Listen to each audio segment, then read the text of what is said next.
When you Google best sports dynasties, chances are a local group of high schoolers isn't going to pop up in the search results. When you know what they've accomplished and the surrounding circumstances, though, I think you'll probably agree with me that they should. As the dark metal gates to one of the very oldest continuously operated gun clubs in America swing open, the revving of a truck engine fades, and the sound of a sports dynasty propelled by youth shoots to the forefront. These are just some of the Forest City Juniors. Six-time defending national champs.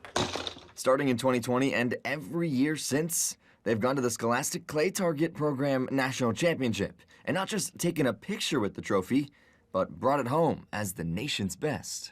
It's pretty cool.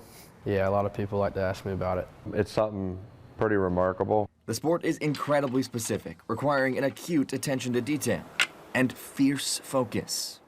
It's a concentration that's tough to keep under championship pressure. But this season,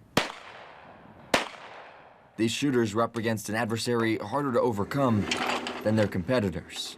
It was horrible, awful. As suddenly as clay targets break, the hearts of everyone around the team shattered the same.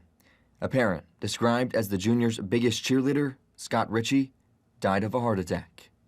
When I got the phone call, my 10-year-old son was in the back seat, you know, and he's like, what do you do?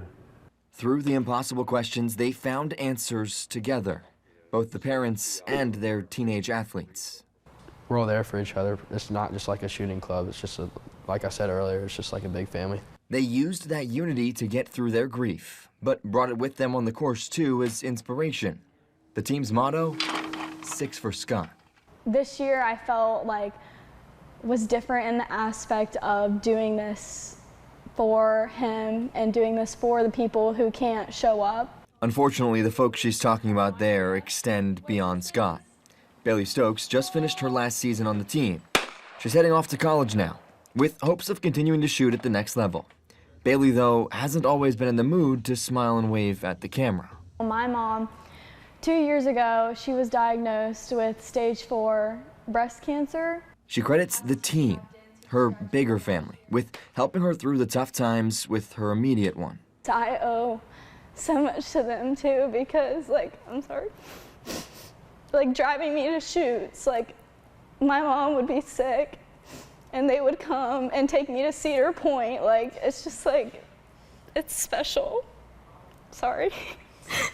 It's this kind of dedication to each other, not to the sport, everyone I talk to says is the standout reason behind their success, especially this past season. I think a lot of it has to do with just how the loss of a loved one brought us a lot closer this year. The team's coach tells me they faced their grief head on, opening the box of questions that came with that, along with the shells they'd use as ammunition to fight back. We were there for each other, and the parents talked to their kids, and there's nothing better than knowing who he was and what he did, and trying to fill those shoes, because really and truthfully that's what it was about.